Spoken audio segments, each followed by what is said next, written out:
Have you ever noticed that some trips stay with you forever, while others disappear almost immediately? Maybe you've taken a 2 week vacation that barely changed anything, yet somehow a weekend, a conversation, or a single experience altered the way you see the world. So, what actually makes travel transformative? Because it turns out it might not be where you go at all. My name is Kiara, and I'm your host of Put the Guidebooks Down. Today, we are going to be talking about why some trips change us and others don't. Starting off by calling it as it is. We assume travel automatically changes us, whether that's from travel marketing, travel influencers, the stories that get told and are the ones that often get published. Maybe it's from the media or movies. I mean, my mind goes directly to Eat, Pray, Love. And we use this one so much that people even say, I'm going to have my Eat, Pray, Love moment. All of this content shapes our mind and ideation of how we interpret travel and our expectations that we have of our trips, that they have to be transformative or else we're doing something wrong. And it's all a travel cliche. Travel changes you. Does it? Or does travel simply create opportunities for change?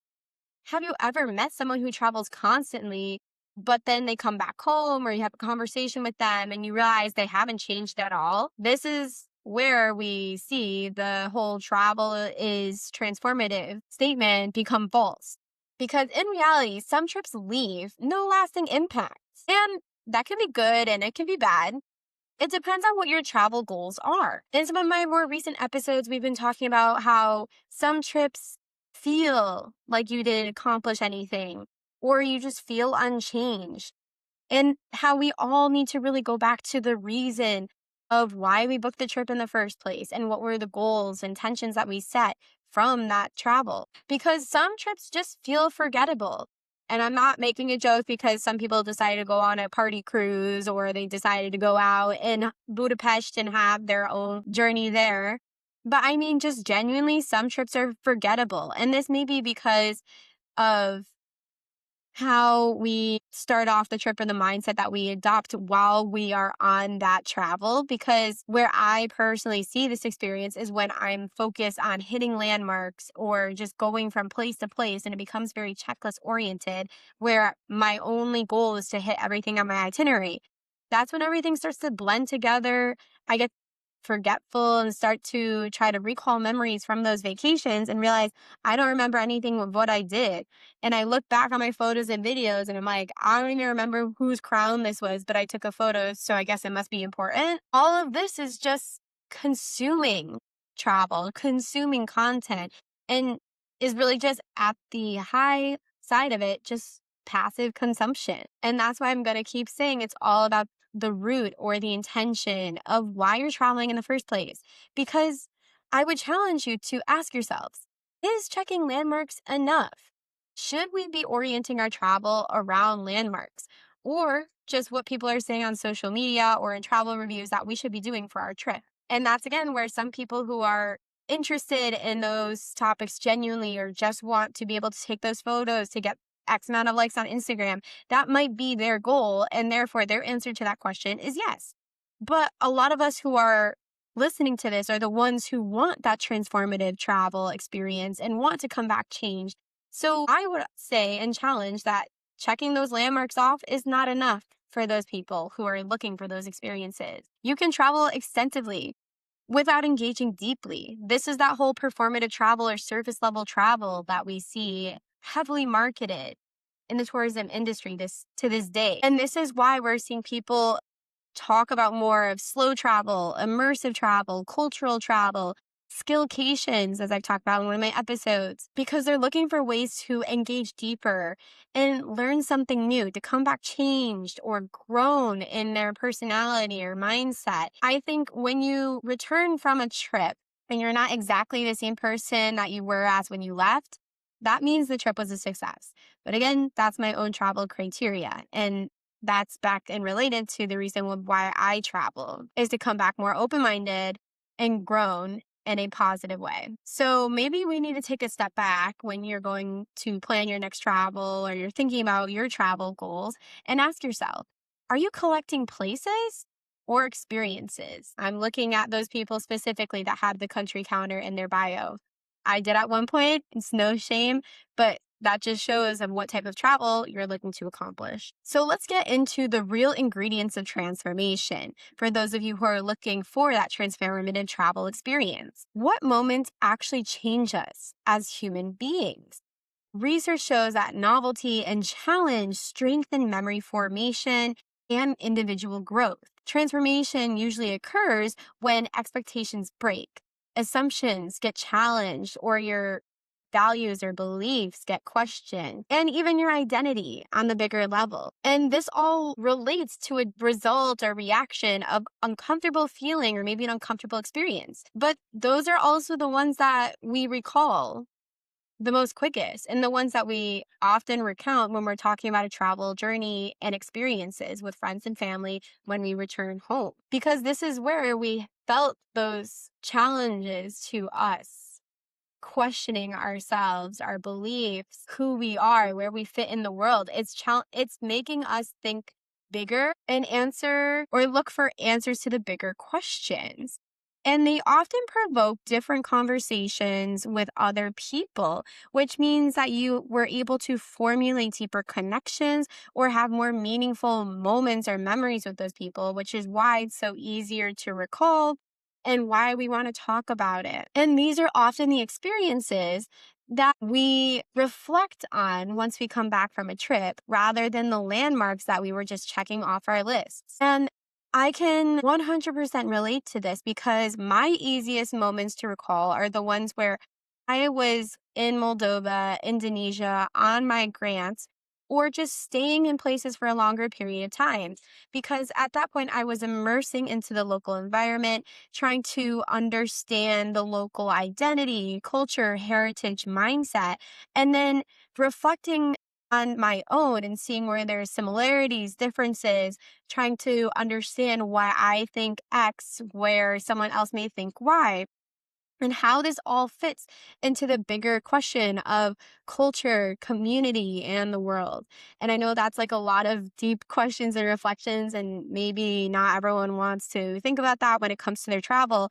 But that's when we start to see the growth and the transformation happen because you're drawing your own connections and reflections. They're forcing adaptation and immersion, which is where we should really be heading as travelers. We, as a society, are beginning to forget the whole reason why people traveled in the first place. It was to learn something new, to engage with something unfamiliar, and to talk about what you learned.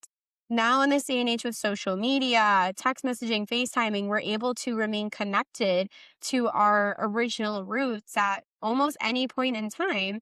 And we're just focused on sharing that constantly and in the moment that we lose focus of where we are and lose the ability to have a true disconnection to be really in the moment of where you are. And once you take a step to really go in the moment fully, be truly engaged with your environment and the people that you're with, those are the moments that change us. And they're rarely the moments that we plan for. These are all events, whether physically or mentally, are around participation. But it also involves an element of observation.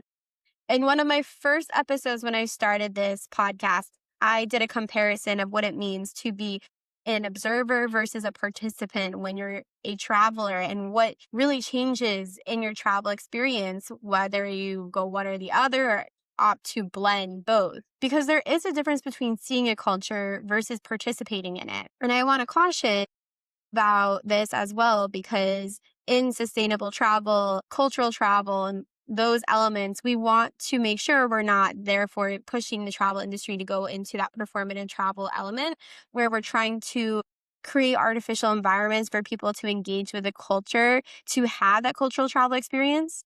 That's fake. That's cookie cutter. We start to lose the authenticity once we start doing that and giving permission that that's what we should be doing. We want to create the environments where people are just able to join or participate with a local in their daily schedule or to see how environments go without any ulterior exterior influences.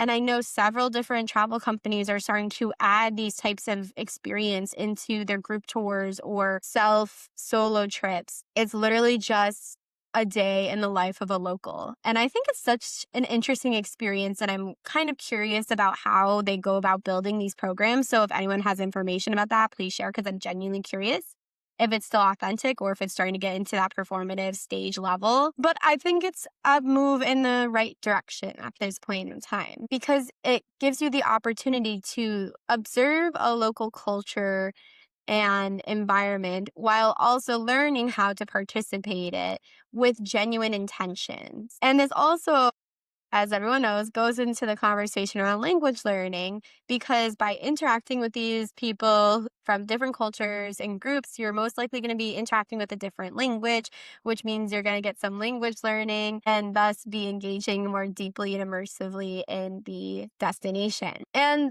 that helps with formulating these deeper connections, which help us transform as human beings. And is why some people return home feeling more connected versus others. It's because of how much effort, work, and intention they put into being an observer versus a participant versus a hybrid versus someone who really jumped in and engaged with the environment. Because transformation requires participation. Watching isn't enough.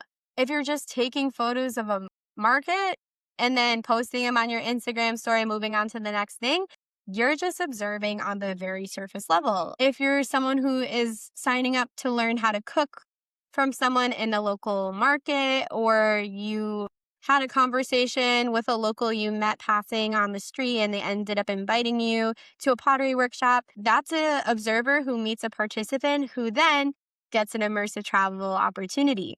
That's a huge difference and completely different travel experiences. Again, it all goes back to the root and goal of your travel. What are you looking for in your travel journey and destination? How do you want to get to there? And are you open minded to spontaneity? So you may be asking then, how do you design more transformative travel? My first recommendation is to always ask before you travel, what assumption do I want challenged?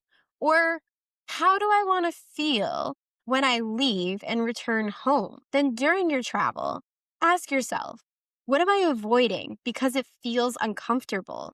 Whether that's opting to eat by yourself in a restaurant during your first solo trip, whether it's trying to communicate with someone who doesn't speak your native language, or just trying something completely new for the first time and you're unafraid if you look like someone who's never tried what you signed up for because that's why you signed up. That's where we get the uncomfortable feelings and we get those deeper memories as we discussed earlier. And then after travel, reflecting, what did I learn about myself? This is kind of like in business terms, we talk about KPIs and your ROI. What are your measurements of success from your travel? Did you meet those goals that you set at the beginning? If not, why? What else could you have done to reach them? Or what went wrong? Where did you make a decision that steers you away from the pathway that would lead you to those goals? It's a lot of reflection and it can seem like a lot the first time you adopt these different practices, but it starts to become natural language and something you just do on your own once you get the hang of it because you start to become open-minded as an individual or even more than you were before and then just open to new experiences and connections so that you naturally go out and seek those connections, which in turn result in more transformative travel. I think one of my biggest changes when I started traveling was someone told me to be flexible and adaptable and to say yes to different opportunities within reason, of course, of safety. And that led me to be more open to having conversations with people that I normally wouldn't have, such as like the person at the local market. Instead of just saying, how was your day and asking for the cost of the items you're purchasing, maybe asking a little bit more about their story and what they're selling, how long they've been selling that. Because that then led to other conversations and sometimes even going on a spontaneous adventure or journey with them. And that's where I started to see my whole travel experience or the way I move through spaces as a traveler change.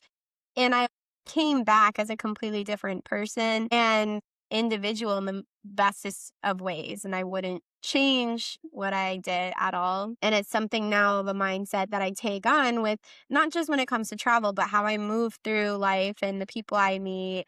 It just has really left a positive impact and helped me to grow as an individual tremendously. So before we end this episode, I want to leave you with a question. If your trip ended tomorrow, what would actually stay with you? Not what you saw. I'm not talking about your camera roll and the thousands of photos you posted on your story or Instagram. I'm really asking what changed. And if nothing and that bothers you, then maybe this is your sign to do some more reflection and to really start reflecting on why you're traveling to begin with. Maybe transformative travel isn't about crossing oceans. Maybe it's about crossing the boundaries of who we become. And perhaps the trips that change us aren't the ones that take us the furthest away from home. They're the ones that bring us closer to understanding ourselves. I want to thank everyone so much for listening. Be sure to like, comment, subscribe to our channel, follow our videos where we're investigating more of modern travel psychology and how it shapes how we travel and move through spaces. Thank you so much, everyone. Bye.